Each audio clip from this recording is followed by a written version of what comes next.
This Week in Auto History. I have that written down Okay, here. let me pull that rascal up. Okay. I always love auto history.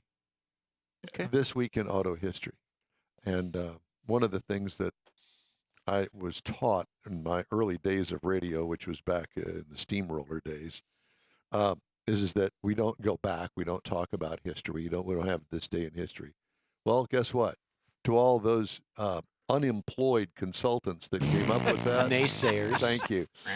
So we're going to do it anyway here on the In Wheel Time Car Talk Show for This Week in Auto History. In 1905, Arthur McDonald of Great Britain set a land speed record on Daytona Beach, Florida, of 149.87. In that thing? In that thing. Good Lord, that's scary. Can you imagine? It No. sort of No. looks like it's a steam with the pipes or tubes or something. Yeah. Was it steam? And went 149 miles an hour. Sitting outside, No helmet, no Open roll cab. cage. Yeah. I mean, no just seat wind belt, in no your nothing. face. Yeah. Did have a cool hat though. I like the hat. In 1924, Kingsford, Michigan, the Ford Motor Company's planned community was incorporated as a village. The company Ford owned large tracts of timber in the area, which were used to produce wooden auto body panels like those commonly seen on station wagons in later decades. Is that where the Kingsford Charcoal Company is? I don't know. I'm assuming so because the Kingsford name. That I don't know, but that's a good question. I don't know. But it's amazing how smart Henry was to not only build cars the way he did, which was the first moving assembly line, but to own all of the componentry forest, yeah. coming to it because he had a rubber plantation. Fordlandia down in South America. So- Yep. And reutilize the everything. exactly when they built Willow Run, they used the scrap materials to heat the building. Okay. Willow Run. In 1948, we just heard about this on the first interview we had. In 1948, Ford cars and trucks shared the same styling cues, and all Ford was introduced the F1, the start of the F-Series trucks in Ford. And in 1948, they had badged an F1 through an F8 in order of ascending capabilities. Like today, it's the F-150, 250, 350, 450, 550. Back then, they had the F1 through the F8. They don't make a 850, do they? Today? That they do. I I, don't- think they do. 650. I think 650 is the biggest. Yeah, I think so. Still like it. And shout out a happy birthday to Janis Joplin from over there in Wait a minute, she's dead. she's been dead a while. She lives on the internet, so everybody still does birthdays to people on the internet that are Yeah, gone, and they dead. actually David Crosby's dead too. And I was just about to say they actually It's not his Crosby birthday. So is and Jeff Janis Beck. were they got together playing guitar and writing music together. One of the first couple of songs that Crosby was involved with was with Janis. And Crosby probably doing was a little heroin together too. The reason they don't remember it. Crosby was inducted in the Hall of Fame twice, once for the Byrds and then once for Crosby, Stills, Nash. Yeah. And she Graham was- Nash was actually deaf in one ear for about 40%, 60%. He was deaf. And Janis Joplin was born in 1943, the same year you, Don. Yeah, actually, I was born in 23. Okay, That's the way I feel 1823. today. but that was in Port Arthur, Texas. No, that would be Mars. In 1954, General Motors introduced the Firebird XP21 show car, the world's first gas turbine power car. That's powered very car. cool. Yeah, it is. And actually, that is still at the GM Heritage Museum. Is it? It was Bubble named. top. It was named as an imitation of the U.S. military's experimental jet-powered aircraft. It looks like one of those bomb cars that they used to make. Those Yeah, that had tanks. Like run at Bonneville, Yeah, the tank. Bonneville and Yeah. The belly tank cars. Belly tank. yeah. And a lot of people think the first turbine car shown by an auto manufacturer was the Chrysler turbine, and they did sell a small number of those Chrysler turbines. GM never. I didn't sold think the they turbine. sold them. Didn't they kind of lease them or something? Because They were out there in the market. I want to say 50 or 60 of them, but I think Chrysler went back out and got them all. Yeah. Because they had a tendency to kind of warm up the car behind him. That's what I was thinking. You talking about tailgate, getting rid of a tailgate. You know, I actually saw one run, and it was at the Chrysler Proving Grounds, and I will tell you that underneath the back end of that car, it was hot. They're loud too. Everybody's there making No, it wasn't s'mores. loud. Was it loud? It No, was it not wasn't loud. loud. I don't know how they muffled the sound of it, but they did. Well, helicopters aren't loud except the noise that the prop makes. Right. To the Well, wind, I to don't the know air. about that. You stand next to a jet engine, I can promise you it's loud. Okay. Well, I don't get that privilege. Well, it's not a privilege, Okay. but it's It's a loud. curse. In 1955, the Cadillac Park Avenue show car was displayed at the New York Motorama in Manhattan's Waldorf Astoria That's Hotel. gorgeous. That is gorgeous. And the Park Avenue was What year was that? 1955. Wow, The Park Avenue led as the prototype for the Eldorado Brougham. Broham. Broham. The Broham. The Yeah, Brougham. Broham. And it was in the time it was the most costly car. And what about the Cadillac. deuce and a quarter? That's a 225. But those were Buick used the Park Avenue name. Cadillac started a number of names. Cadillac actually had an El Camino. wasn't a car truck thing, but that was the name of The their branding of it, yeah. the name of their show car. We're just going to take a minute and absorb this photo for some time here. prosperity. Yeah. Okay, cool. Jeff, our cattle lunatic. Cattle. In 1971, Jaguar's XJ13 prototype was displayed in England by British Leland. Not a big Jag fan. No, Never have been. No, I thought they made some stunningly beautiful cars. Well, the XKE Design. when it first came out was, Yeah. but now it looks odd. I like that one. and this car was destined to become the next luxury Jaguar. The bad luck is that the prototype was wrecked in its first test run, so Oh, the boy. quality of the cars was left to be. Was it in the media fleet? Driven by test driver Norman Dewis. Dewis. Dewis, Dewis, ending the XJ13 development program. He ruined the car, and it was kept by Jaguar and rebuilt. That's too bad. So that is this week in automotive history. Well, I want more Carol Shelby's birthday was this week. Yep. Let's see who else. AJ Foyt's birthday is this Oh, I week. did not It know was this that. past week. Yeah. Right. He's Happy 88. birthday, AJ. Yeah, 88. Happy yeah Mars, birthday, you need to dude. get AJ on the show. Do that. And Elon, too. You know, he probably is listening. Mm-hmm. Not.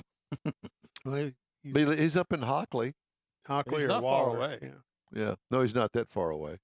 Although that's a haul for me, not for you. No.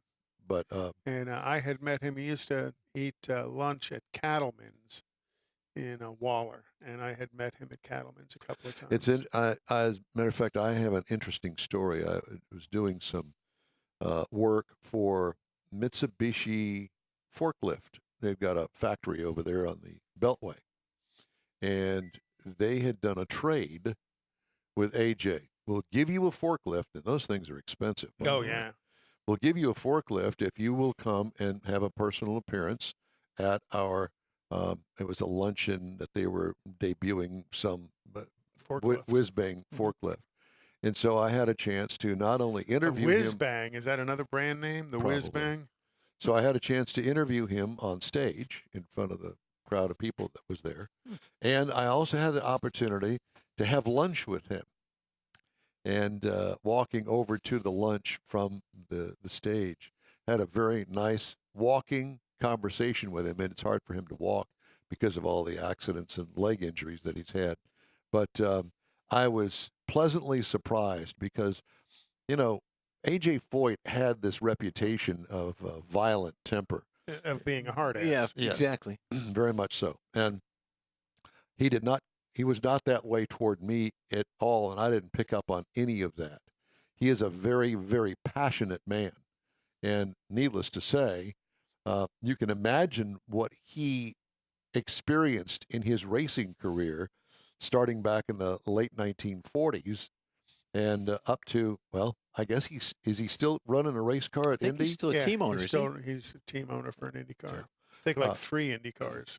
Well, is a very passionate man, especially when it comes to racing. You got to think he's one of the very few drivers who has won the Indy 500, Yep. the Daytona 500, and the 24 Hours Le Mans. Truly an amazing individual. And to think that here is a race car driver that has lived to be 88 years old is truly remarkable. And has had some horrific accidents. I through will his never time. forget the IndyCar wreck that he had. And it was up north on a road course somewhere. And he went off the course and plowed it into a berm. Was that Watkins Glen? I think it might have been Yeah, Watkins he had Glen. a horrible accident at Watkins Glen. Yeah, well, it broke both of his legs and Yeah. his feet, and it was just a horrible thing. And he didn't quit after that race, but it was a while, and he managed to, I guess, race another couple of races. He says, I just can't quite do what I used to do. He had to have help to get into the car. I just, you got to look at a guy like that and you go, wow, now there's some passion, And his stamina for the career. Right. Yeah. How about the story of when he got stung by 1,000,000 bees up there that in was on his his farm? ranch. He almost died from that. Didn't that happen Oh, up twice? in Was it once Waller? or twice? In Waller? Yeah. Yep. Yeah. Remember that. Yeah. That was a few years back. And he was good friends with Bob Allen. He used to be the sports director at Channel 13 before he passed. And he had a great relationship with Bob, and Bob could call him on the phone and get whatever interviews that he wanted. Maybe one of these days before I die, I'll be able to do that as well. Hey, AJ, how you doing? You can call me anytime, Don. Thank you. And I do, even when you're in California at 5 o'clock in the morning. Sorry about that. It's okay. But you were supposed to be back, I think.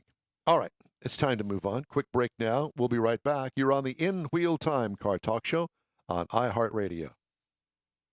Time now for This Week in Auto History. All right. And this is one of my favorite segments. I don't know why. I like it. In 1901, You're welcome. In the town, thank you very much.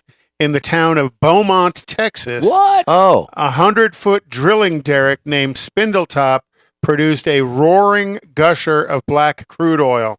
The Texas crude. Texas tea. The oil strike took place at 10:30 a.m. In 1901 this week, coating the landscape for hundreds of feet around, almost foot thick in sticky oil. The first major oil discovery in the United States, the Spindletop gusher, marked the beginning of the American oil industry. The current administration is trying to mark the end of it. Soon, the prices of petroleum-based fuels fell, and gasoline became an increasingly practical power source. In 1923, Carroll Shelby, the legendary race car driver, team owner, and car builder, was born this week. Though he's perhaps best known for his role in the creation of the Shelby AC Cobra and Shelby Mustangs of the 60s, the history of Carroll Shelby covers so much more. His career spanned decades of racing, engineering, and production feats. And actually, Shelby is producing a centennial version of the new Shelby with special engine and paint scheme as well. They doing an EV? No. a centennial version. Yeah, and they're only building 100 of them. Well, obviously with 100. So But kind of cool. okay. You know, if you're a collector of those cars, that's going to be highly sought after. In 1942, Ford Motor Company this week signed on to make Jeeps, the new general purpose GP military vehicles desperately needed by the American forces in World War II. The original Jeep design was submitted by the American Bantam Car Company. The Willis Overland Company won the Jeep contract, however, using a design similar to Bantam's, but with certain improvements. The Jeep was highly in high demand during the wartime, and Ford soon stepped up to lend its huge production operations to build them. The catchy name, some say it comes from the initials GP or general purpose.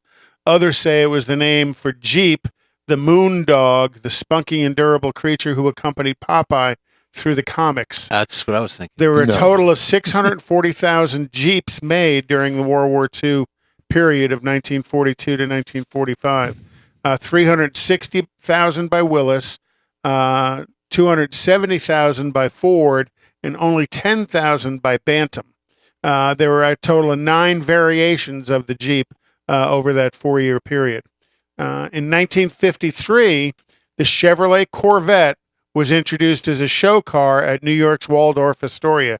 The car became an American classic almost instantly, sporting a fiberglass body that didn't look anything like anything else on the road. Although some buffs criticized the sports car for being underpowered, that didn't stop the Corvette from speeding off the showroom floors. Chevrolet built 300 of the 1953 Corvettes, and there's approximately 225 of them have been identified and known to still exist today. Why was it underpowered? Because it was an inline 6-cylinder that powered the Corvette. The Blue Flame 6. Blue Flame 6. And it wasn't until 1957 that Chevrolet stuck a V8 in the Corvette. Wow. In 2020, the 1968 Ford Mustang, Jeff and I were talking about some of the prices at Mecum this week, if you've watched any of it. In 2020, the 1968 Ford Mustang, driven by Steve McQueen in the movie Bullet, was sold for $3.74 million at the Mecum auction. And it had been ragged out. Yeah, it's a clapped sad out. story behind it. In my opinion, sad story. Yep. So, this week in auto history. Thank you, sir. Annual U.S. Light